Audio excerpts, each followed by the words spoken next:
Hello, my friend. Welcome to another video. If this is your first time here, thank you for joining me. My name is Tammy, and I appreciate you being here. So today what you are going to witness is I have a commission to do, and I thought I would show you my process.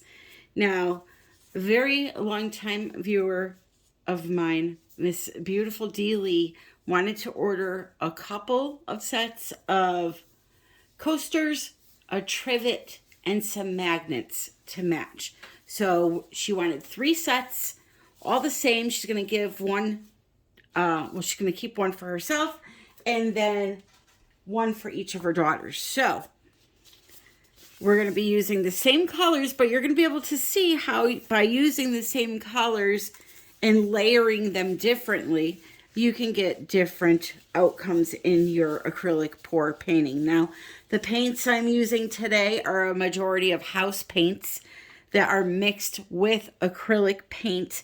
And if that confuses you, don't let it. It's very simple.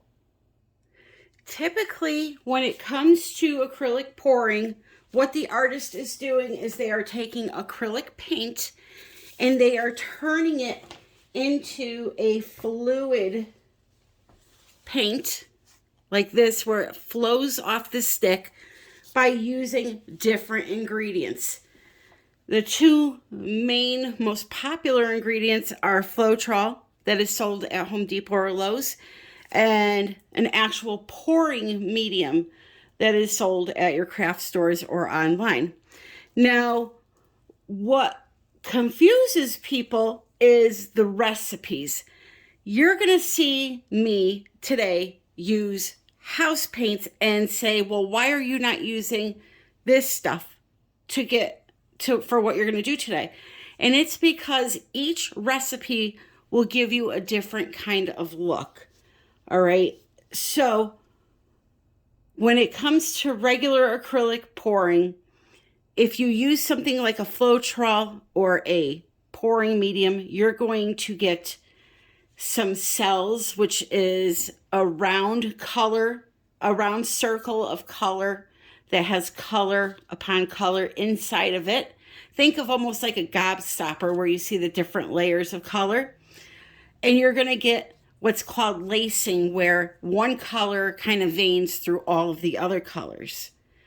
When it comes to the technique I'm doing today, the pattern that I'm looking for, it's more of only like a lacing, and it's really tightly knit.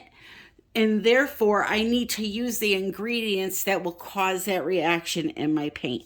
So for me today, the customer wants that tightly knit look. So I'm going to be using house paints. And the only reason I'm using the house paint is because she wanted that look. Now, if you go to the Back to Basics playlist on my channel, you're going to see a video that explains 6 of the common recipes used in acrylic pouring. That's going to be a huge help to you. And you're also going to see this one called the bloom technique. There's a step-by-step guide for that. So the recipe for this technique is an untinted house paint, which means you go to your local hardware store and you grab a can off the shelf. Do not let them mix anything into this can. They're going to tell you there's no color in that, ma'am. And you're going to say, yes, I know, I'm adding my own colors. It's an art project I'm doing. So you want to get a semi-gloss and either base C or deep base. There's a bunch of different brands. There's so many recipes out there now with different brands. This is the one I like from Lowe's. And I combine some of this into it. I use 1 part of this to about 2 parts of this, and then I mix my acrylic paint in there and I make my own colors or my primary elements, which I'm using today. So that's a really good one. And the other one that I really love is the Vivid Enamel from Color Art. So if you do not have a hardware store near you, this is the same stuff, okay? And you're just going to mix it with some of that gloss varnish, like I told you, either this brand or the Polyacrylic brand. Okay, so my colors are all mixed with those two products. And then for my base paint, the white paint you're going to see me putting on the canvas, instead of using an acrylic paint, I'm going to be using a white house paint, which is also a semi-gloss, bought at Walmart. And this one is antique white, but it's really, really white still, okay? So into that, I'm not mixing anything, no water, nothing. I have some that I just poured off into this jug here, but that one, I find you don't have to add any water. It mixes great and everything works out perfectly. So what I'm going to do is in the description of this video, I'm going to put a video that shows you step by step how to mix these paints if you want to do this technique. Just remember, if you do watch any of my past videos and see me using different products, just know that those products work the same as the ones you see me using here. I just like to switch it up a bit. Now, another thing that's different about this technique from other acrylic pouring techniques is usually with regular acrylic pouring, we either put the colors in a cup, pour it on the canvas, or we pour them down and blow them out. They churn together and they create some cells. With this technique, you're isolating one color that you want to be your so-called cell activator. This is the one that's going to give you that tight lacing pattern. You're isolating one color, which in this case is black for me, and you're mixing it or thinning it out with some Australian FLOETROL, which you can get with a discount through my description right here in the United States. She is also selling Pebeo paints now, the full line, Boom Gel, all those great products. So Pixel Paint Designs, it's in the description. But anyway, this is what I will not use American FLOETROL and try to add wood conditioner and glue and this and that to it to try to get it to behave like this one. For me, there is no comparison. I know a lot of people use the American FLOETROL, and for them, they think it looks identical to this. But for me, I definitely still see a difference. So if you want to try some of this with just some black paint, or even if you want to make a purple, a green, a red, whatever color, this is what we're using to create our tight lacing. Okay, so again, watch that video if you want to know how to mix all of these products up. And you may be saying, Tammy, I've been waiting 4 years. I've heard this 8 million times. Why in the hell are you telling all of us this? Because I got a bunch of messages in the last 2 weeks saying I'm new. Can you just kind of break it down? So I've broken it down. Now we're going to start doing our art. And I think I'm going to start off with the coasters. So I have my little spinner here set up. It's a homemade spinner. The parts for it are in the Amazon shop. It's a pottery wheel with a serving tray that I resin to the top of the pottery wheel. It works. I mean, this thing is amazing. And I just have it lined with some press and seal from Glad. So, coaster right in the middle, just like that. And then I'm going to take my White House paint. Again, nothing is mixed in this one. And I'm going to pour a little bit in the center. Let me get that off of there. That was up in the cap. I just want to make sure that is nothing clumpy. It was a little bit of unmixed. Like it settles.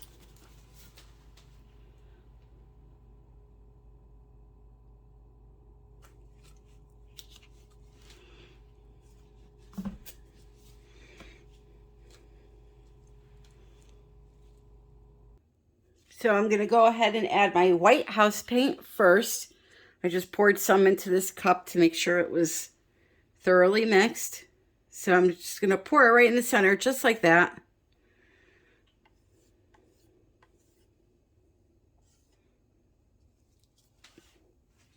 Then I'm going to take my colors, which, by the way, are a combination of either Primary Elements from Color Art, Prism Pour from Color Art, or tube paints, which I'm going to put the names down in the description. This here is just dioxazine purple that I had left in a jar, bottle. Again, mixed with the house paint, the untinted house paint, and the Joe Sonia varnish. So I'm just going to put a little squeeze of that right in the center. Okay? Then on top of that, I'm going to start piling my colors one at a time. So I have here this gorgeous purple flame. I'm sorry, blue flame. And this is a stunning color. It's so blue, it's purple. All right, and you're going to notice right now that my purple, dioxazine purple, sunk down into my white. That's because it's a little thinner, but I'm not worried about it. It's such a small amount that it's not a huge deal. And while I'm at it, let me just show you the colors quick that I'm using. This is called Carnival. New color from Color Art. Beautiful. This is called Sea Dancer, I believe. Stunning. Then I have Mother of Pearl. So these are all by Color Art. This is going to give a beautiful rainbow shimmer effect to the colors, or to the painting. And then I have regular tube paints in Quinacridone Rose. I almost didn't say that right. I have Sterling Silver Deco Art. Then I have Ultramarine Blue. And this color here is another ultramarine blue, but it's from Blick, so it looks very purplish, okay?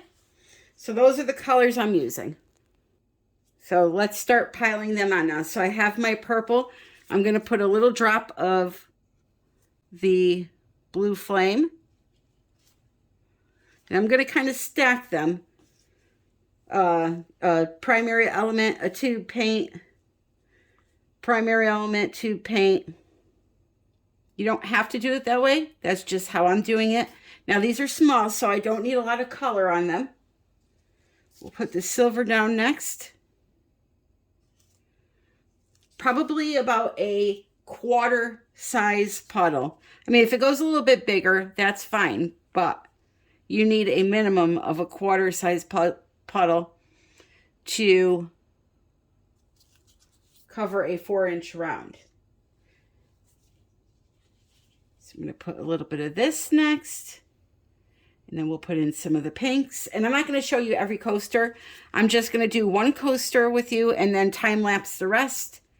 One trivet with you, time lapse the rest, and then one magnet with you.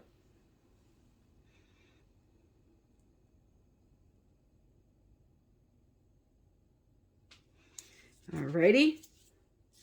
I think I want a little bit more of that.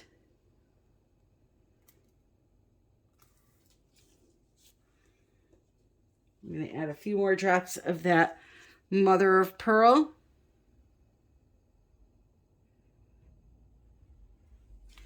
And then the Sea Dancer.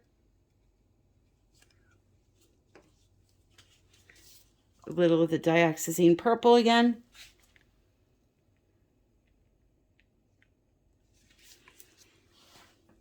And then I'm going to try to center this a bit since it's going off on me. Get it right in the middle there. I'm going to get my Cell Activator, which is carbon black heavy body paint from Golden, thinned down with Australian FLOETROL, as I mentioned. I'm going to put a little puddle in the center there.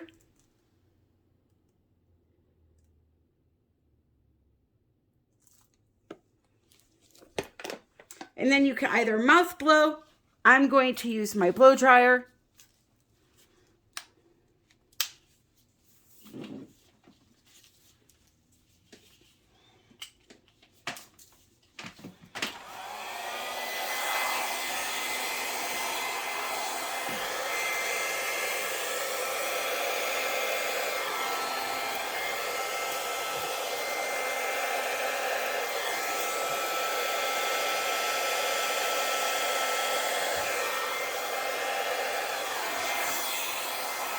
And then we're going to give it a minute to develop, okay?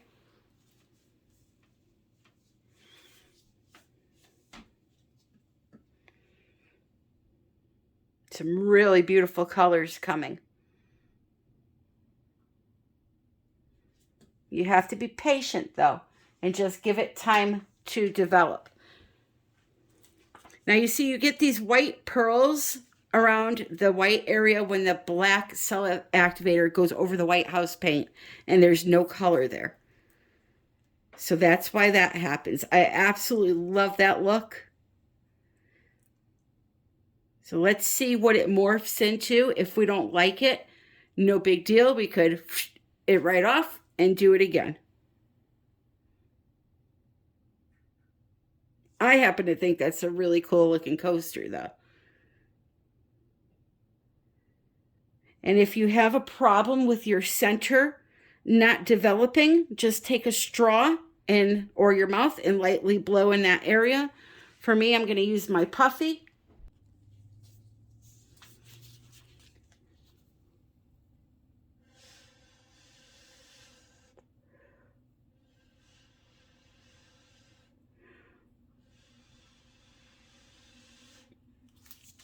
And I'm also going to be spinning it a bit, so some of those will come off, unless I choose not to spin it. I'm really digging the way that looks.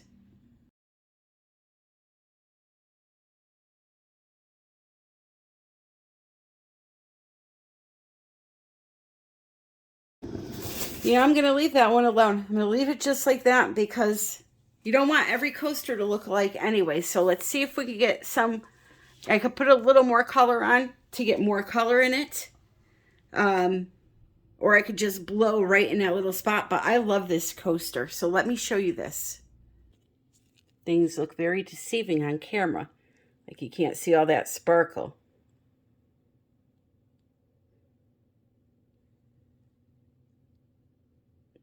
So once these dry, I'm going to resin all of them and you'll see them finished.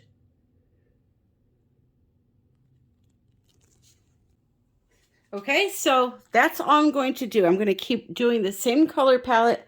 I'll put you on time lapse and we will get on to finishing these and moving on to the next set.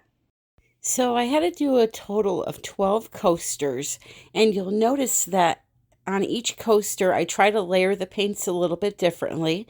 That will affect, you know, the final painting. The colors will look different on each. You don't want them to be exactly the same. I made 4 that had a large amount of white lacing in them, and then the rest were just a mixture of colors. I do show you these finished at the end, and I have some information about a Texas class coming up, so make sure you stay till the end. If you want to see something like this done in real time, like I said, I have plenty of videos on this for you. So now I'm just showing you different ways that you can do this technique. You can blow with your mouth when you put the cell activator in the center. You can use a blow dryer. You can put some black paint on the back of a palette knife, swipe it over the colors. If you're a beginner, I would highly suggest doing it this way. It makes it a lot more easier to achieve that nice lacing and composition. And then another way you can do it, which I will show you in a few minutes here, is you can actually put the cell activator on the back of the palette knife and put all of your colors on top of that cell activator that's on the back of your palette knife, and literally swipe the color onto the coaster, and it makes a really, really pretty effect. So what I'm going to do is let you watch this time-lapse video, and then I'll be back in when it's time for the resin. I did 12 coasters, 9 magnets, 3 trivets. So it was really fun, and I think they came out really, really pretty.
Are these not the cutest little things?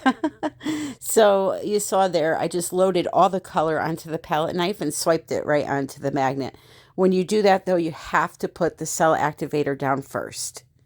So here is another magnet where I'm just drizzling the color on, and I'm going to swipe it and tilt it around a little bit. When you go to tilt, it's very important whether you're doing a magnet or a 4x4 canvas. You need to take your time when tilting. You have to watch the pattern and make sure that you don't tilt it and distort it. Just go very slow with it and watch how the paint is flowing, and most importantly, watch the shape of the lacing and the cells. I will be teaching this technique plus another at the Texas class. So if you're interested in that, stay tuned till the end. So these are the trivets, and I'm going to just put some paint in the center, just like I did with everything else. I'm doing those loaded knives, I call them, where you put the paint on them and swipe it right on.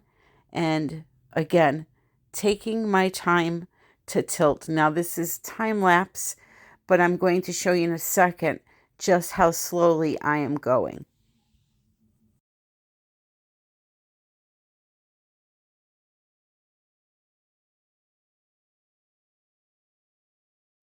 So now this is real time, and you're going to see I'm just slowly letting that paint go down, and I'm paying special attention to that colorful area in the center and the area just right around it, because I don't want to lose that. So I'm not going to show you the rest of them because it's repeating the same thing, but here are the coasters. Okay, so everything is dry. Everything dried perfectly. Now it's time to resin. Now, when it comes to any kind of a pigment, or even acrylic paint for that matter, it always dries darker. But once the varnish or resin hits the surface, it brings the color back to life.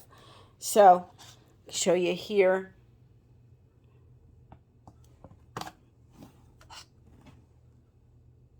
They all dried beautifully. But again, it looks very dark.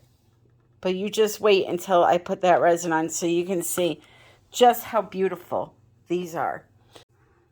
I want to give you a valuable tip or two when it comes to working with resin as a finish.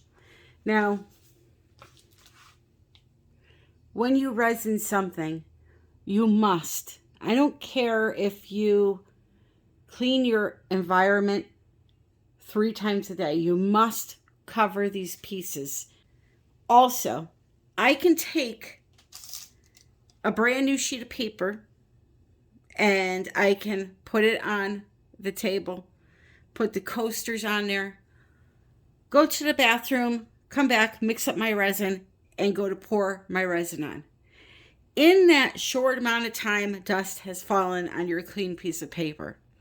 Do not, if you're somebody like me that does 2 coats of resin, this isn't a big deal to do on the first layer of resin. But on the second layer, do not scoop resin that has dripped off of your painting onto your table back into your painting.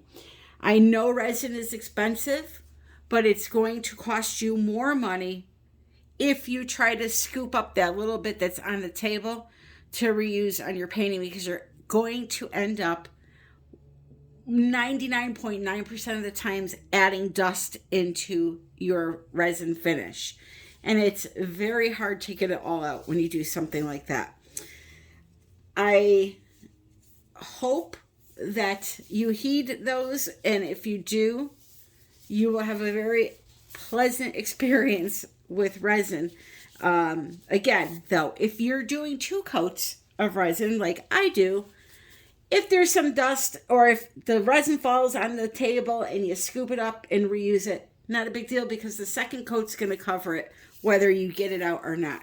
It's a final flood coat. You do not want to take chances like that. Okay, so those are 2 tips I can give you for having a clean resin surface. And another tip is when you put this resin on and you go to inspect things to see if there's dust in it, try to pick it up and shift it around in the light, and you'll be able to see hair or dust much easier than looking straight down. If you look straight down, it's virtually impossible. You need to look over the surface, glance from the side over the surface of your project, and if possible, tilting around under a light or in the daylight, and you'll see anything that's in there. Okay? Also, your cups and mixing supplies, always keep them inside packaging so dust cannot fall on them. And the last thing I could tell you is these sticks from the Dollar Tree are notorious for having little wood shavings on them. So when I get them, I make sure that I wipe it down, not with a rag or anything. I just, with my hand, gloved hand, I'll blow it off really quick and wipe it down with my hand before I stick it in my resin. Okay? So here we go. About a $50 size amount is all we need on these 4-inch coasters. I'm just going to pour some in the middle, and then you can either tilt it around or spread it out with your hand. So when you're doing multiple pieces like this, you want to pour your resin out right away. You don't want to pour some resin onto one coaster, coat it, then do the next, because what's happening is while you're taking your time to coat that first coaster, that resin is sitting in the cup heating up. So pour the resin out onto all of the pieces that you're doing, and then go back and rub it in to each one. Make sure you get those sides. Another thing I'll do when I'm doing something like this is I'll wipe it all over the coaster, hanging over the top of another coaster so that it catches the drip off. You want to torch, wait 5 minutes, torch again, wait 5 minutes, torch again, put it to bed for 24 hours. All right, I have you outside. I'm going to show you just a few of these because I don't want to ruin it for the person that bought it. I want her to be surprised when she opens up the package. So I don't have the trivets here right now. I'm just going to show you a couple of the magnets and coasters, how they turned out. But oh, I wish that sun would come out. They're really, really pretty. So for the backs, I just get these cork backs, and I'll show you the glue that I use to put them on with in a second.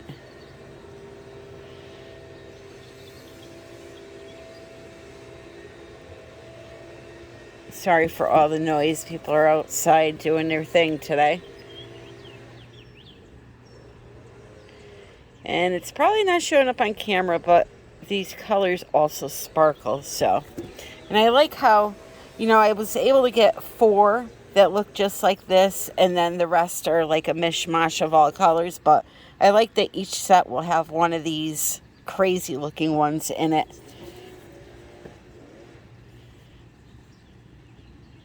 You don't want them all to look the same. So yeah. And these are the magnets, just a couple of them, again, as I said.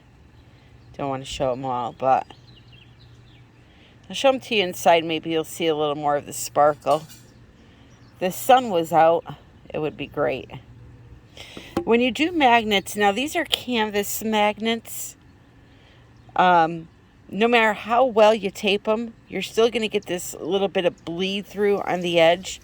But it's fine. It's not going to come off on your refrigerator or anything. It's permanent. And it doesn't interfere with the magnet either. So, but it's unavoidable. I had 2 layers of tape plus foil tape, which is very strong on the back of these. And the paint still seeps under. So, it is what it is.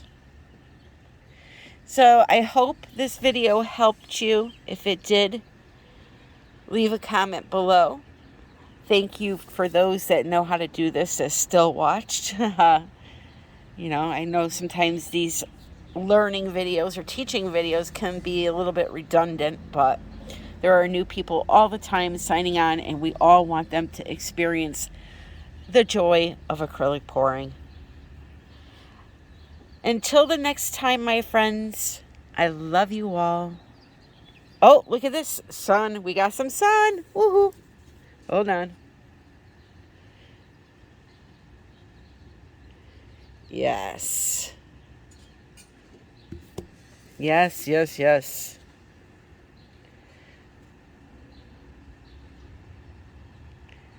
Look at that.